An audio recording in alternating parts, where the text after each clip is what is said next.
Hello అండి విజ్ఞాన్ గారు. కొంతమంది డైరెక్టర్స్ని మనం చూస్తూ ఉంటాం.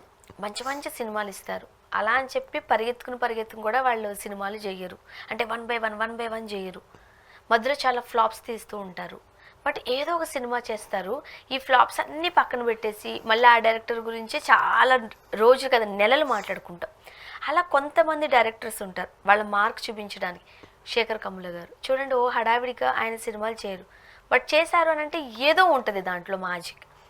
డైరెక్టర్ తేజ గారు కూడా అంతే, పెద్దగా సినిమాలు ఏం చేయరు. చాలా సంవత్సరాల తర్వాత కదా నేనే రాజు నేనే మంత్రి వచ్చింది. ఎంత బాగుంది, ఇంకా ఉంటుంది ఆ సినిమా ఇంపాక్ట్ మన పైన. దాని తర్వాత కూడా ఒక హింస వచ్చింది. మళ్ళీ తర్వాత సినిమాలన్నీ ఫ్లాప్ అవుతాయి.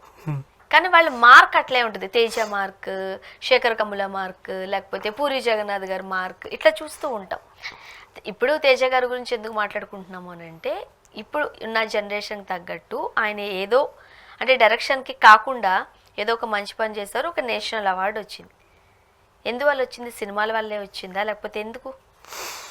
యాక్చువల్గా మొన్న వేవ్స్ సమ్మిట్ జరిగింది కదా, వరల్డ్ ఆడియో విజువల్స్ సమ్మిట్లో ఏం చేశారు, ఆల్మోస్ట్ అందరూ వెళ్ళారు. అల్లు అర్జున్ గారు కూడా అటెండ్ అయ్యారు, చిరంజీవి గారు అటెండ్ అయ్యారు, నరేంద్ర మోడీ గారు వచ్చారు. అంత పెద్ద సభ జరిగినప్పుడు దానికంటూ ఏదో ఒకటి ఉండాలి కదా. అసలు ఎందుకు వెళ్ళారు వీళ్ళు, ఏం జరుగుతుంది అక్కడ అనేది. ఏదో సమ్మిట్ అందరూ వచ్చారు, కలిశారు, బాగానే ఉంది. బట్ నెక్స్ట్ ఉపయోగం ఏంటి దానివల్ల? నెక్స్ట్ ఏంటి అంటే, నిన్న దిల్ రాజు ఏమో ఏఐ స్టూడియో ఓపెన్ చేశాడు.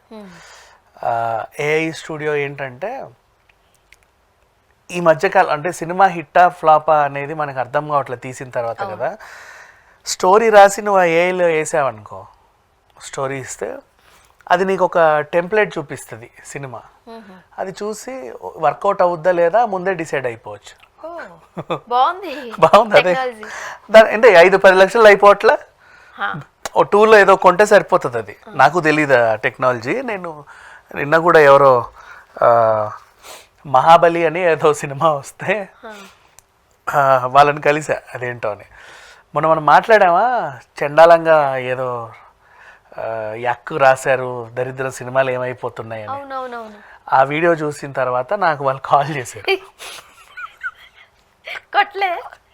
మాది 10కి రిలీజ్ ఉందండి సినిమా, మీరు అలా ఎలా చెప్తారు అంటే, నేను బేసిక్గా శ్రీనగర్ కాలనీలో ఉండే పోస్టర్స్ అన్నీ మేము మాట్లాడామని చెప్పా.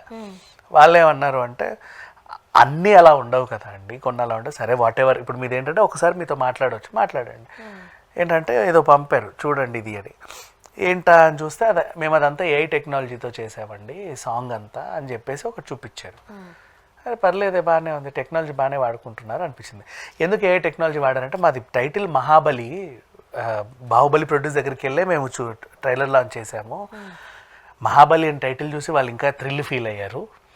ఇది ఏదో బాహుబలి రికార్డులు బద్దలు కొట్టే మహాబలి ఎక్కడి నుంచి వచ్చాడు, ఎన్ని వందల కోట్లు దీనికంటే, అంతేం లేదండి, ఇది చిన్న బడ్జెట్ అని చెప్పాడంట. తక్కువలో ఎలా తీశారంటే, మొత్తం ఏఐలో చేసామండి సినిమా అన్నారు.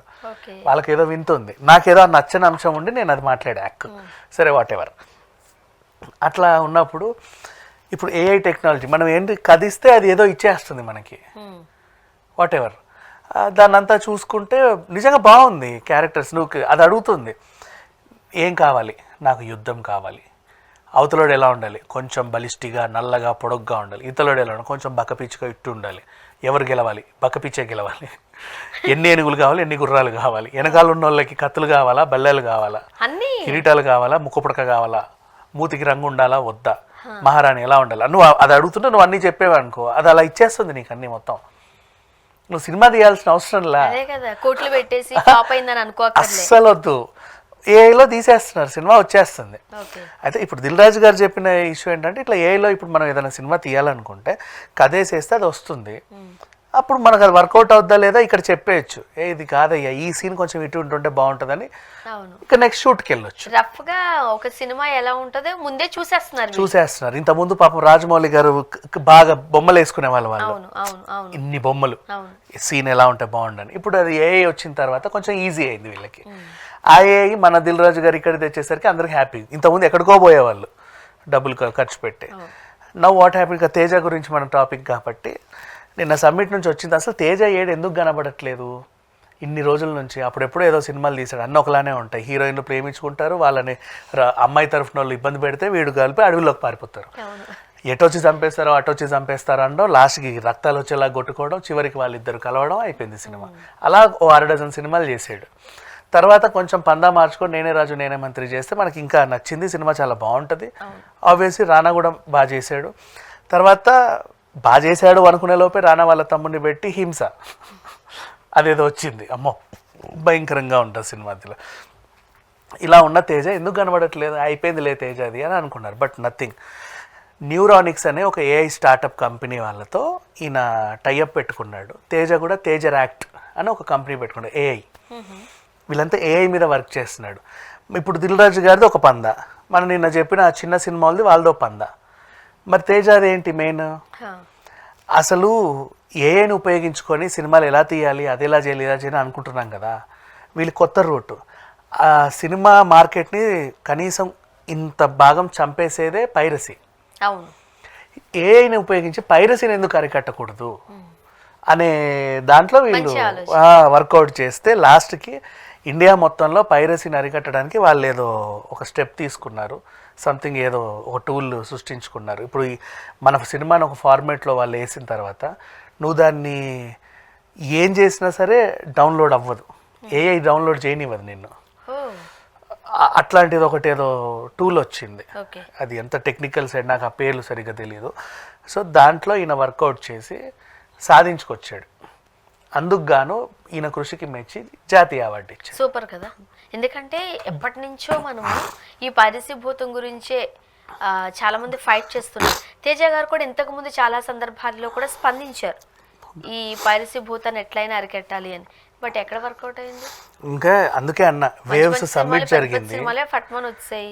వేవ్స్ సమ్మిట్ జరిగింది, అంత పెద్ద సమ్మిట్ జరిగి దిగ్గజాలందరూ వెళ్ళిన తర్వాత నరేంద్ర మోడీ గారు కూడా వచ్చి ఒక సభ పెట్టాక దానివల్ల మనకి ఏంటి ఉపయోగం అనుకుంటే మొత్తం ఏఐ టెక్నాలజీని బాగా ఇంప్రూవ్ చేశారు. చాలా స్టార్టప్ కంపెనీస్ వచ్చాయి అక్కడికి, బోల్డంత మంది, ఒక్కొక్కరిది ఒక్కొక్క విజన్. ఒకరు ఇంకొకటి ఏఐలోనే మొత్తం ఇదంతా కూడా. ఇంకొకరు ఏంటంటే జస్ట్ హీరో హీరోయిన్ అండ్ ఆర్టిస్ట్లో మొహాలు ఇస్తే చాలా వాళ్ళు సినిమా తీసి నీకు ఇచ్చేస్తారు. అట్లా ఉంది పరిస్థితి. వాళ్ళు చెప్పాలి ఏం చేయాలంటే వీళ్ళు ఇల్లు ఇలా ఉండాలి, వీళ్ళు వైజాగ్లో ఉండాలి, ఇలా ఎయిర్పోర్ట్లో కలుసుకోవాలి, ఇవన్నీ చెప్తే నీకు సినిమా వచ్చేస్తుంది. సినిమా చూసి మనకు అర్థమైపోతుంది. దీనివల్ల డిసడ్వాంటేజెస్ కూడా ఉన్నాయి. లాస్ట్ ఇయర్ అనుకుంటా మనమే ఎక్కడో మాట్లాడుకున్నాము, హాలీవుడ్ వాళ్ళు ఏ టెక్నాలజీ మీద స్ట్రైక్ చేశారు. అంటే ఒక మొత్తం హాలీవుడ్ అంతా స్ట్రైక్ చేసింది. విషయం ఏంటంటే 10 మంది ఆర్టిస్టులను పిలుచుకుంటున్నారు, వాళ్ళనే కాపీ పేస్ట్ చేసి వీళ్ళు 500 మందిని తయారు చేస్తున్నారు, మాకు పని లేకుండా పోతుంది ఏఐ వచ్చిన తర్వాత అని. ఫ్యూచర్లో మన టాలీవుడ్ ఆ పరిస్థితి రాకుండా చూసుకోవాలి. ఇప్పటికే చాలామందికి అవకాశాలు లేవు. ఇప్పుడు డాన్సర్లు సింగర్లు మాకు అవకాశం లేవంటున్నారు. ఇక నీకు డాన్స్ సింగర్స్ అవసరంలా, ఏఐలో పాటిస్తే అది పాడేస్తుంది. నువ్వు 10 లక్షలు పెట్టి సీనియర్ సింగర్ ఎందుకు, నీకు ఏ గొంతు కావాలంటే ఆ గొంతు ఇస్తుంది కదా. అర్థమైందా? డిసడ్వాంటేజ్ ఇది. అండ్ మళ్ళీ ఎడిటర్స్కి పనిలా ఎవరికి లేదు, ఇంకా కెమెరామెన్లకి వాళ్ళకి వీళ్ళకి ఎక్స్ట్రా పనులేం లేవు. మొత్తం విద్య నేర్చుకున్నవాడి దగ్గరికి వెళ్ళి నీ బాధలన్నీ చెప్పుకుంటే వాడు నీకు అందంగా చేసి ఇచ్చేస్తాడు, ఇంత ఛార్జ్ చేస్తాడు. చూద్దాం అసలు ఏం జరుగుతుంది. బట్ ఏదేమైనా సరే తేజ గారికి నేషనల్ అవార్డు రావడం మాత్రం అభినందనీయ విషయం. Thank you.